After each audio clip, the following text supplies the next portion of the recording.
मैं मनोज, अध्यक्ष हिंदी विभाग, राजा सिंह महाविद्यालय सिवान।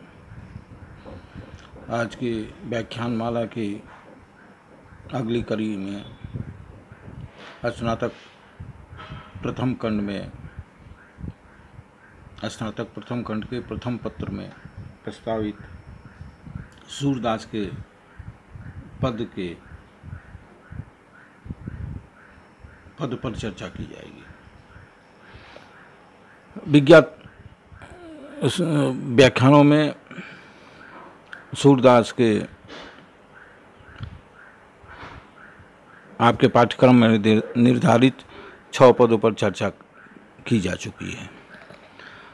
आपके पाठ्यक्रम में सूर के 8 पद प्रस्तावित हैं, जिसमें से 7वें पद पर आज चर्चा की जाएगी। सूरदास आप सभी जानते हैं कि भक्ति काल के सगुण भक्ति शाखा के कृष्ण भक्ति परंपरा के श्रेष्ठ कवियों में से एक हैं। यो तो सूर की कविताओं का विषय बहुत विस्तृत है। मुख्यतः 3 विषयों से संबंधित कविताएं मिलती हैं। पहली भक्ति भावना, दूसरी वात्सल्य वर्णन और तीसरा श्रृंगार वर्णन। श्रृंगार वर्णन में भी उन्होंने विशेषकर गोपियों के विरह और राधा के विरह को लेकर जो अद्भुत मनोरम ढंग से जो उनके भावों को अभिव्यक्त किया है, वो बहुत उसकी छटा निराली है, वो सभी को संवेदित कर देती है। सूर के विरह श्रृंगार की व्याप्ति मध्ययुगीन नारी संबंधी दृष्टिकोण की सीमा को समझते हुए ही बात की जा सकती है। हम सभी जानते हैं कि राजतंत्र था, सामंती माहौल था, और सामंती माहौल में स्त्री की स्थिति बहुत दयनीय थी।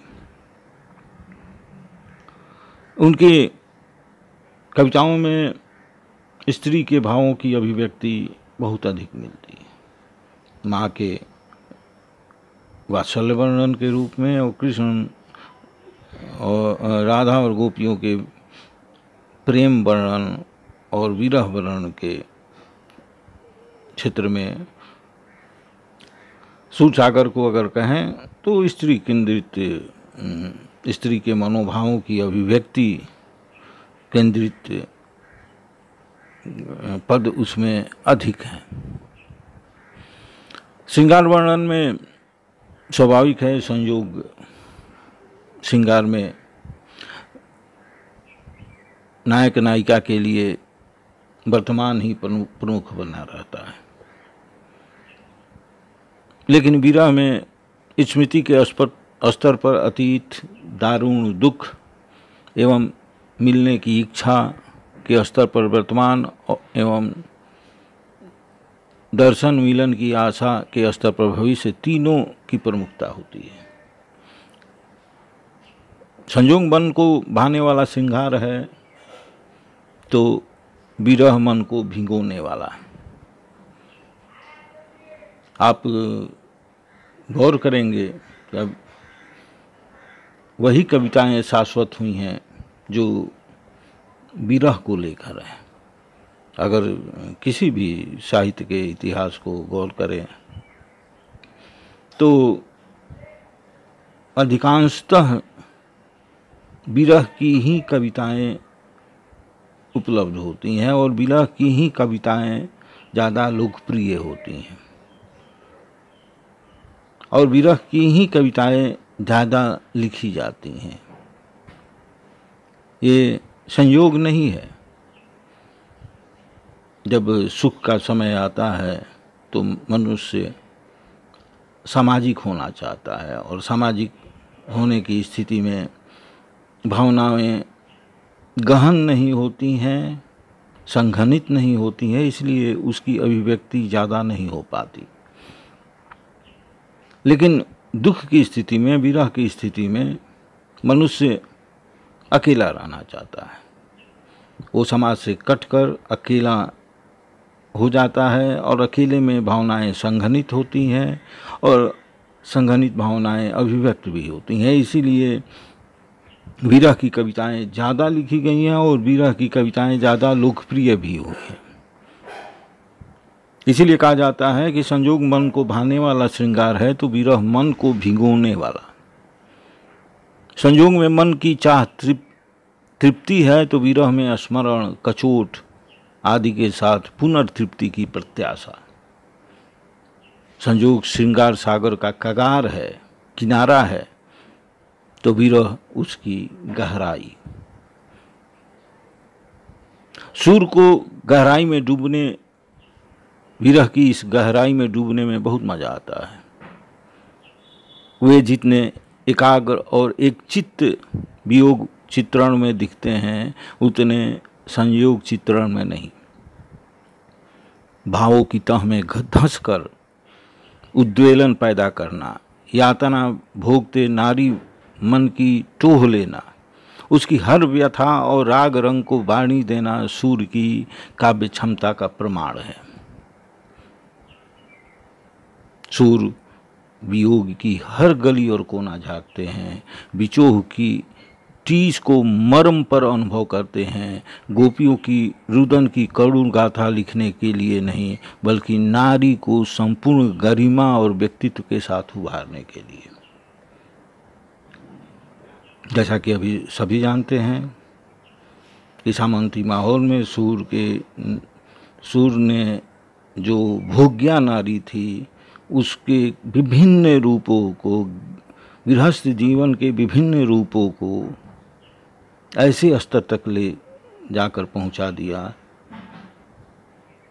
जो आज भी उसकी लोकप्रियता में कोई कमी नहीं आई है। ये पद जो प्रस्तावित है, ये पद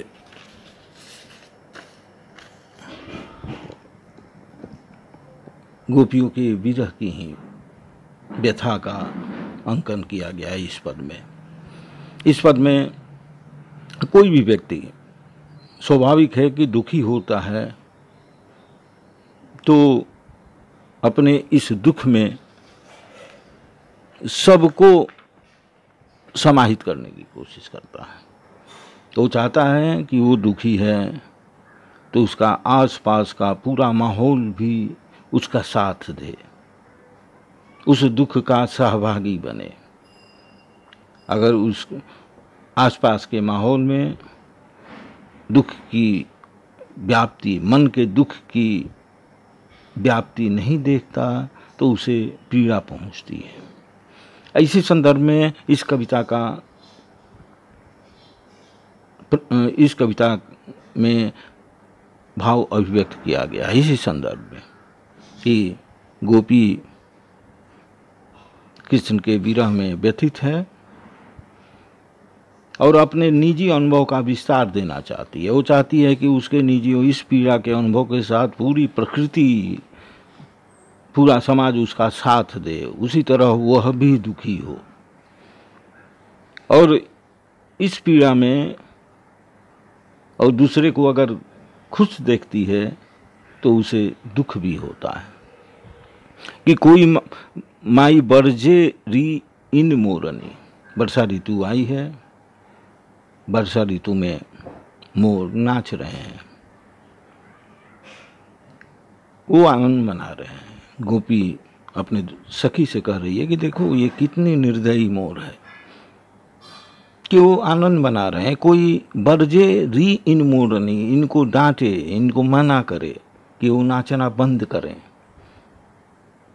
क्योंकि तेरत विरह रहो न परे छिन, सुनी दुख होत करोरनी। कि मैं अपने कृष्ण तेरत, उनके विरह को टारना चाहती हूँ, भूलना चाहती हूँ। रहियो न परे छिन, एक क्षण भी लेकिन वो टरता नहीं है। असुनी दुख हो तो करो नहीं, और दूसरे को आनंद मनाते हुए देखकर ये दुख और बढ़ने लगता है, और मन में ये इच्छा और जगती है कि कृष्ण का दर्शन हो और मैं भी आनंद मनाऊं। ये दुख और बढ़ जाता है दूसरे को आनंद मनाते हुए देखकर। चमकत चपल चहु दिशि दामनी, अंबर घन की घोरनी। वर्षा ऋतु में चमकत चपल चहु दिशि, चारों दिशाओं में दामिनी बिजली की कड़क मौजूद है। उसका प्रकाश से पूरी प्रकृति प्रकाशमान हो रही है। अंबर घन की घोरनी, और आकाश में बादल छाए हुए हैं, काले काले बादल घनघोर रूप से छाए हुए हैं। और बरसत बूंद बान सम लागत, क्यों जीवे इन जोरनी। बारिश हो रही है, बारिश का धर्म है शीतलता पहुंचाना, ठंडक पहुंचाना, हरियाली लाना, प्रकृति में जीवंतता लाना। लेकिन यहाँ स्थिति दूसरी है। बरसत बूंद बान सम लागत, ये बारिश की बूंदें शीतलता, ठंडक, जीवंतता पहुंचाने की जगह बाण की तरह चुभ रहे हैं। कृष्ण की विरह में गोपियों की स्थिति ऐसी हो गई है कि बारिश की बूंदें भी उन्हें शीतलता नहीं प्रदान करती। वो बारिश की बूंदें उस पीड़ा को और बढ़ा देती हैं, कृष्ण की मिलने की इच्छा को और बढ़ा देती हैं। वो बाण सम लग रही हैं। क्यों जीवे इन जोरनी, क्यों इस माहौल में ये सब हो रहा है। बारिश को भी, वर्षा को भी, बादल को भी बरसना नहीं चाहिए, बादल को भी चमकना नहीं चाहिए, मोर को भी नाचना नहीं चाहिए। गोपी अपने निजी दुख का विस्तार करना चाहती है पूरी प्रकृति में। चंद किरणी नयननी भर पीवत, नाहिन दीप्त चकोरनी। वो अपनी स्थिति चकोरनी पक्षी की तरह बताते हुए कहती है कि चंद किरणी, चांद की चांदनी, नयननी भर पीवत। वो रात भर चांद की चांदनी पीकर भी वो संतुष्ट नहीं होती। वही उस स्थिति मेरी भी हो चुकी है। सूरदास तौ ही पै जी वहीं, मिलही नंद किशोरनी। सूरदास कवि कहते हैं कि ये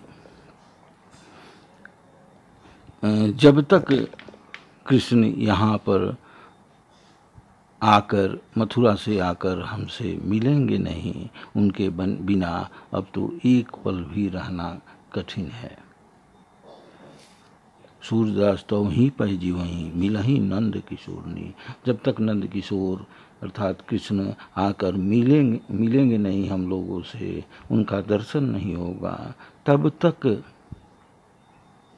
ये हम लोग जिंदा नहीं बचेंगे। अगर वो नहीं आए तो ये जीवन खत्म हो जाएगा, क्योंकि अब विरह की पीड़ा अत्यंत गहरे स्तर तक पहुंच गई है। धन्यवाद। अब अगले व्याख्यान में शेष अगले पद पर चर्चा की जाएगी। धन्यवाद।